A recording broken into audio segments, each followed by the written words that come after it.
Fala, meus queridos, tudo bem com vocês? Como passar esse final de semana, o final de semana da 31ª rodada do Campeonato Brasileiro. Eu sou Gabriel Todaro, seja muito bem-vindo ao Na Rede com Todaro, sempre trago análise dos principais clubes do futebol brasileiro. Bom, a gente vai conversar sobre a 31ª rodada, vou dar minha opinião sobre alguns jogos, vamos passar pelas rapidinhas, vou trazer informações para vocês e também sobre a convocação de Carlo Ancelotti para os jogos agora de novembro na data FIFA.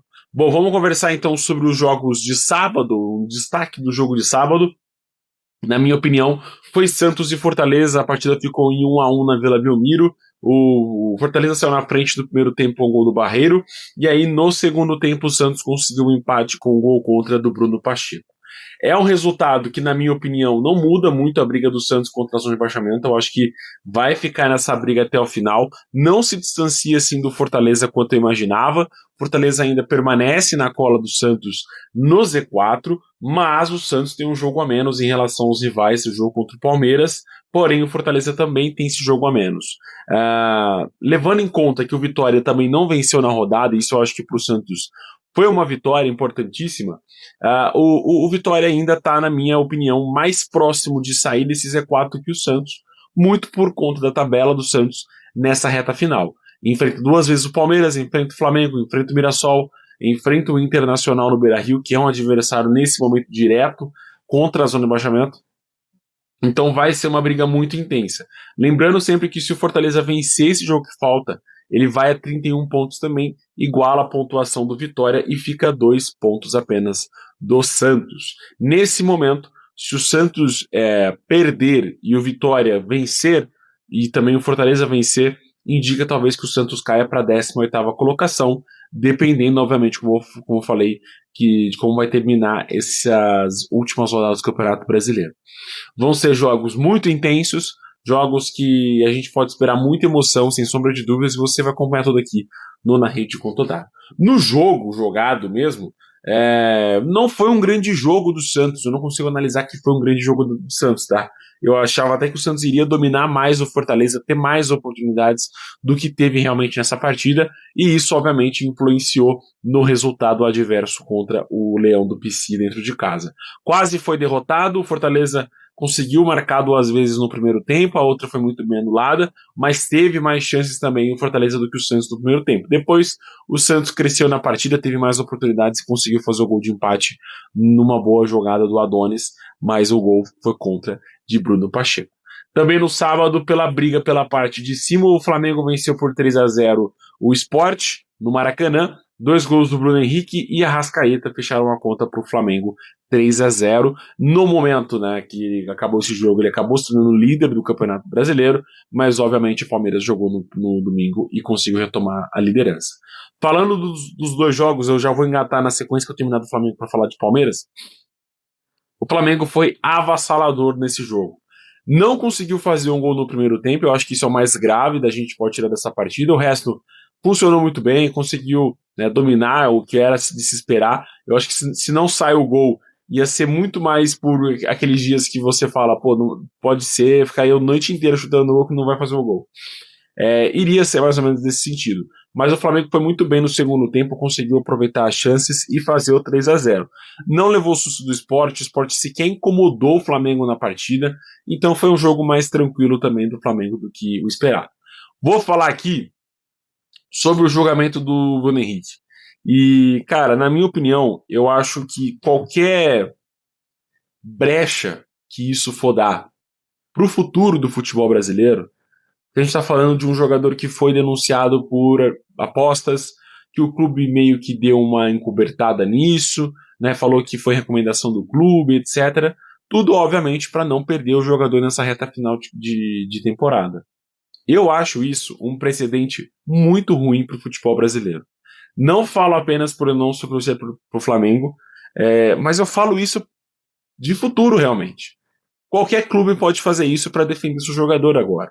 Né? Vai assumir que ele recomendou isso, sendo que todas as provas dizem o contrário. Eu acho muito, muito errado essa conduta que o STJD está tomando em relação ao Bruno Henrique, em relação ao Flamengo.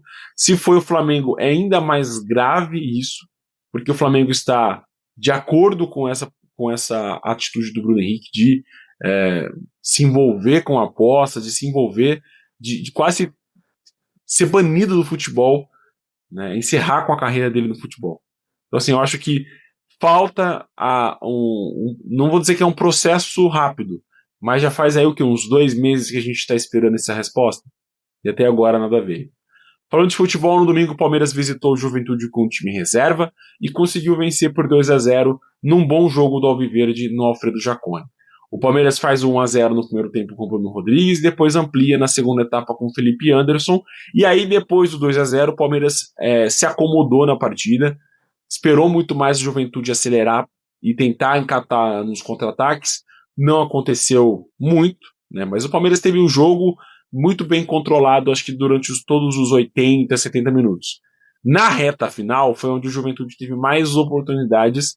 Eu não acho que conseguiria empatar o jogo, eu acho que talvez fazer um gol, mas empatar, não consigo colocar isso na conta. Se não fosse o Carlos Miguel, o Palmeiras poderia sim ter sofrido algum gol no Alfredo Jaconi, uma baita partida, fazendo defesas espetaculares e ajudando o Palmeiras a voltar com esses 3 pontos importantes do Alfredo. O Palmeiras vai ter uma sequência, na minha opinião, muito difícil. Vai encarar o Santos, depois o Mirassol no Maião, depois o Santos novamente com os desfalques da convocação. Que ainda vai ter ainda, né? Com certeza Gustavo Gomes, Flaco Lopes, Aníbal Moreno, Emiliano Martins, Piquerez vão estar fora da próxima data FIFA, mas vai ser um jogo difícil, uma sequência de 3 jogos complicados para o Palmeiras. O Palmeiras vai ter que torcer também, não apenas para vencer, mas para o Flamengo pelo menos ter um tropeço nessa sequência, assim como o Palmeiras, porque vão ser jogos difíceis para o Flamengo também, porque vai visitar o São Paulo, apesar de ser na Vila Belmiro, mas o São Paulo está brigando pela Libertadores, e também na projeção ali de tabela é importante para o Palmeiras conquistar ali esses pontos e tentar se distanciar do Flamengo, torcendo, obviamente, para o Flamengo ter os tropeços nessa sequência de 3 jogos, como eu falei, difíceis para o Palmeiras. Lembrando sempre que, dos últimos 8 jogos, tanto de Palmeiras quanto de Flamengo, os dois vão jogar apenas 3 jogos no Maracanã, quer dizer, em casa. Né? O Flamengo joga no Maracanã contra o Fluminense, então tem um jogo a mais no seu estádio, mas como o mandante, são 3 jogos para cada. Então vai ser interessante acompanhar isso também, porque vai depender do desempenho como é dessas equipes fora de casa. E falando no desempenho fora de casa, deixa eu pegar aqui a estatística da UFMG. O melhor visitante nesse momento do Campeonato Brasileiro é o Palmeiras, com 29 pontos conquistados dos 14 jogos que disputou, apenas 3 derrotas. O Flamengo tem 4 derrotas fora de casa. Não à toa, só perdeu fora de casa o Flamengo nesse Campeonato Brasileiro. Bom, vamos passar pelas rapidinhas. Perdão, rapidinhas não, vamos falar do São Paulo. Essa vitória do São Paulo, na minha opinião, ajuda muito na disputa do Palmeiras pelo título, tá? Porque o São Paulo consegue vencer o Vasco da Gama em São Januário, depois de 12 anos sem conseguir essa vitória lá no estádio do Vasco. Lucas Moura de pênalti e Luiz Gustavo fizeram os gols do São Paulo nessa partida em São Januário. E por que, Todaro, essa vitória ajuda, né, o Palmeiras na briga pelo título? Porque é o seguinte, amanhã, quarta-feira, o São Paulo recebe o Flamengo na Vila Belmiro e disputa não apenas 3 pontos corriqueiros, disputa também a vaga pela Libertadores. Lembrando sempre que Flamengo e Palmeiras já estão na final, ou seja, uma vaga da Libertadores já vai para esses 2 clubes, então aumenta-se para G7 automaticamente. Por isso que o Fluminense está na zona de classificação da Libertadores, senão não estaria no G6 normal. E o São Paulo, com 44 pontos, está nesse bolo. Mas Vasco da Gama e Corinthians, e até mesmo o Grêmio, que está em 39, Corinthians e Vasco têm 42 pontos, estão muito próximos do São Paulo, que tem 44. Então essa vitória contra o Flamengo num adversário difícil, que a gente não espera que o São Paulo arranque pontos, pode encaminhar sim a vaga para o São Paulo nessa Libertadores, e lembrando que na sequência o São Paulo já visita o Corinthians na Neoquímica Arena, então vai ser ali um confronto direto, o São Paulo recebe o Bragantino também na sequência, mas aí depois da data FIFA visita o Corinthians na Neoquímica Arena. Então é uma sequência muito importante para o São Paulo conquistar 9 pontos e entrar de vez nessa zona de classificação da Libertadores, na pré, né? Ou quem sabe sonhar por uma vaga direta, mas vai ser um pouquinho difícil porque tem que tirar a vaga direta do Esquadrão de Aço do Bahia. Bom, meus queridos, vamos passar pelas rapidinhas. Eu vou voltar aqui nos jogos do sábado. Perdão, aqui. Falamos do Fortaleza e Santos Fortaleza. O Cruzeiro venceu a Vitória por 3-1 no Mineirão. 2 gols do Caio Jorge, um deles de pênalti, e Arroio fizeram os gols do Cruzeiro. E o William Oliveira descontou pro Vitória. Apesar de todos os gols terem saído no primeiro tempo, o segundo tempo do Cruzeiro foi muito melhor do que a primeira etapa. Os primeiros 45 minutos foi de muita trocação, muita emoção e pouco raciocínio, na minha opinião, do Cruzeiro de controlar um pouco a partida. Na reta final, eu já gostei um pouco mais, porque o Cruzeiro conseguiu atacar e controlar o jogo numa dosagem perfeita, eu diria. Também no sábado tivemos um empate amargo, ruim, péssimo, fraco também de futebol entre Mirassol e Botafogo. Esse resultado ajuda o Mirassol a manter a diferença para o Botafogo, que é um concorrente direto no G6. E também tivemos a vitória do Flamengo, como eu falei, no sabadão. No domingo tivemos a vitória do Corinthians por 2-0 em cima do Grêmio. O Grêmio que é freguês aí de longa data do Corinthians na Neoquímica Arena. Gustavo Henrique e Memphis Depay Depay de pênalti fizeram os gols do Timão nesse domingo. Também no domingo, o Bahia venceu o Bragantino de virada por 2-1. O Matheus Fernandes fez o primeiro gol do jogo a favor do Bragantino no primeiro tempo. Depois, até de certo domínio do Bragantino, o Bahia conseguiu crescer na partida e fazer os seus 2 gols na reta final. O William José marcou os 2. E isso ajudou, né, a gente possibilitando aqui na tabela, do Bahia aumentar, fazer uma gordura em relação ao Botafogo, que, como eu falei, empatou com o Mirassol, e o Bahia ainda encostou um pouquinho no Mirassol, né? Só falta 4 pontos. Mas a diferença cai, né, em relação ao que estava no começo da tabela, e o Bahia se consolida ali, pelo menos no G5, que é a atual zona de classificação direta para a Libertadores. Lembrando que pode virar um G6 se o Cruzeiro for campeão da Copa do Brasil. No domingo também o Ceará venceu o Fluminense por 2-0. Galeano e Pedro Raul fizeram os gols do Vozão, num jogo que poderia ter sido muito mais. O Ceará dominou e amassou o Fluminense do começo ao final da partida. Foi realmente um domínio absoluto do time cearense. No domingo também tivemos outro 0-0 ruim entre Internacional e Atlético Mineiro. Jogo fraco, de pouca criatividade e que amarga um pouco essa campanha ruim que o Inter está fazendo no Campeonato Brasileiro. Se a gente pegar esse retorno de Brasileirão, que eu acho que é o principal para a gente ter uma noção de como vai terminar esse Campeonato Brasileiro, o Palmeiras é líder com 26 pontos, junto com o Flamengo, que tem 24, assim como o Mirassol, que também tem os mesmos 24 pontos nesse retorno, nessas últimas 19 rodadas do Campeonato Brasileiro. Indo para o Z4 desse retorno, nós temos o Sport, que conquistou 8, Bragantino, que conquistou 9 pontos, Juventude, os mesmos 9, e o Atlético Mineiro com 10 pontos. O Santos está à frente com 12, empatados com o Internacional, também com 12. É uma campanha muito ruim nesses 3 times, Atlético, Santos e Inter, junto com o Bragantino, que vem despencando na tabela do Campeonato Brasileiro. Vamos às probabilidades, antes de falarmos da convocação.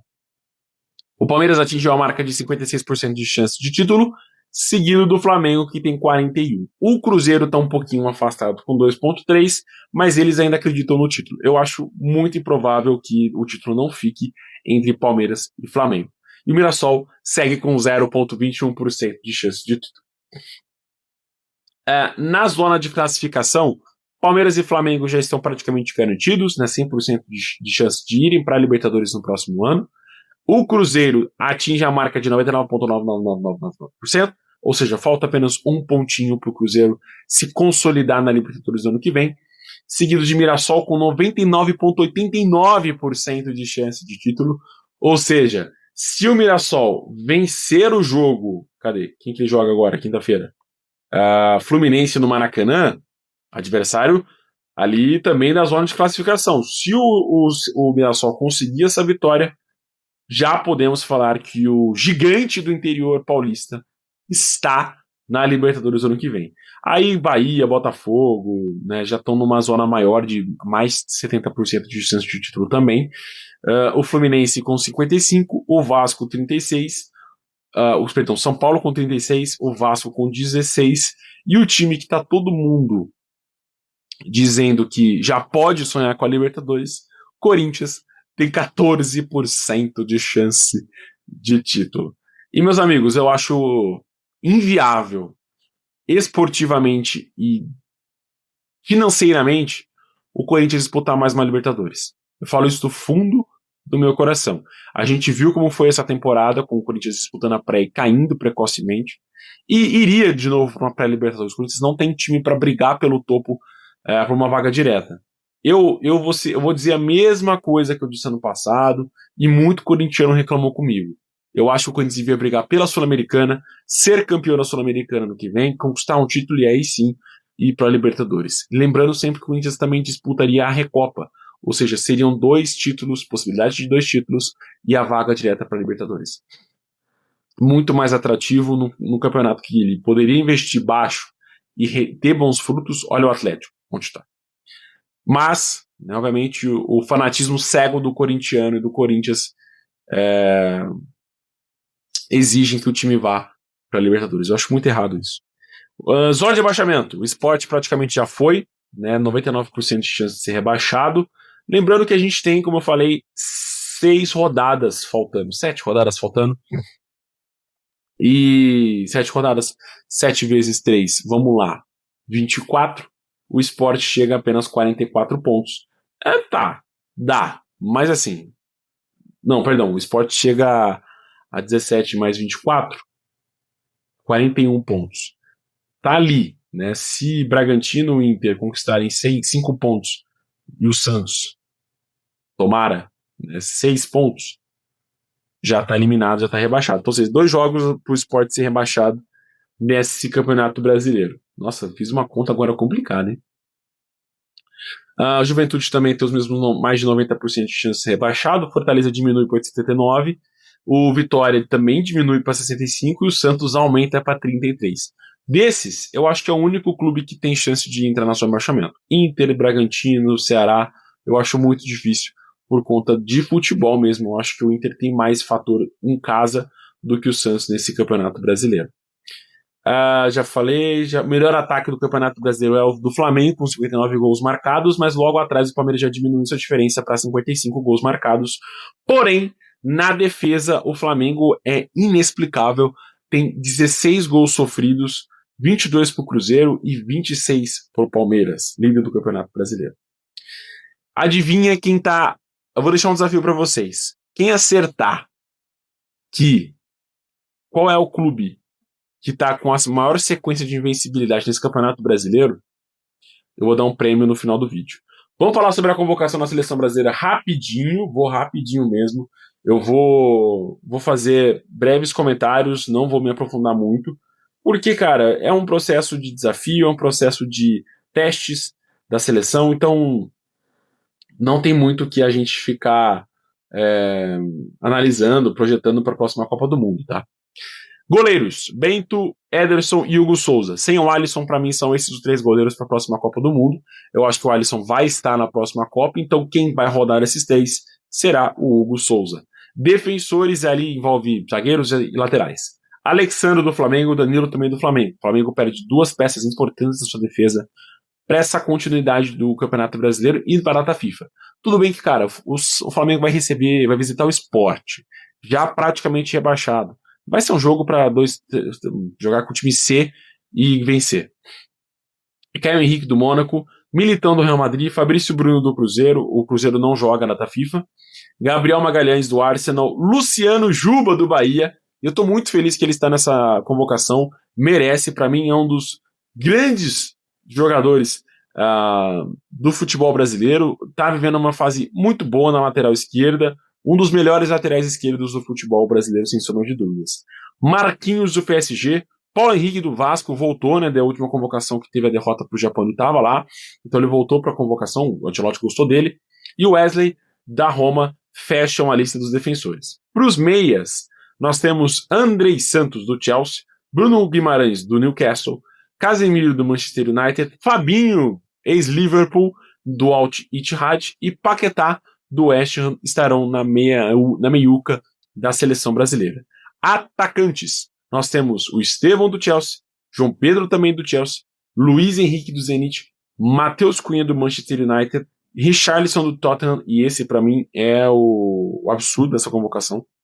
Rodrigo do Real Madrid, Vinícius Júnior do Real Madrid também, e Vitor Roque do Palmeiras. Acho que você tem mais opções do futebol brasileiro de centroavantes. Caio Jorge, Marcos Leonardo também está jogando lá na Arábia. Bom, o Vitor Roque foi. Yuri Alberto do Corinthians. Você tem jogadores melhores nesse momento do futebol brasileiro do que o Richarlison.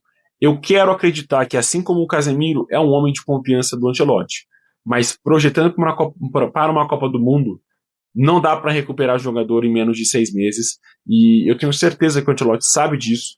E ele está esperando, o Neymar se recuperar para sacar o Richarlison desse time titular. Porque ele leva 2 centroavantes, Matheus Cunha e Vitor Roque. Então, deve ali, não acho que 3 centroavantes seria o ideal para uma Copa do Mundo, tá? Eu acho que 3, perdão, né? Ele levou 4 centroavantes. João Pedro, Matheus Cunha, Richarlison e Vitor Roque. Então, ele já levou ali um sobressalente que não deve permanecer até o final. Eu acho que desses 4, o que corre por fora é o Richarlison, mas na convocação, quem corre por fora no momento é o Vitor Roque, que vai ter a primeira chance dele com o Ancelotti. Mas é isso, meus queridos. Eu gostei, é a convocação de praxe, são poucos testes. Eu esperaria mais, inclusive dos jogadores que vão ter jogos na data FIFA, né, de Flamengo e Palmeiras. Eu achava que poderia ter tido outros testes, como o Caio Jorge, como eu falei, e outros defensores. Poderiam ter ido além desses 3, mas já que foram, cabe a Palmeiras e Flamengo, que tem um elenco muito recheado, de pensar. Mas obviamente o Palmeiras sai mais prejudicado por conta do jogo direto contra o Santos, um clássico na Vila Belmiro. Mas é isso, meus queridos, um forte abraço, fique com Deus, até o próximo vídeo, que vem na sexta-feira sobre a 32ª rodada do Campeonato Brasileiro. Forte abraço e até lá. Tchau, tchau.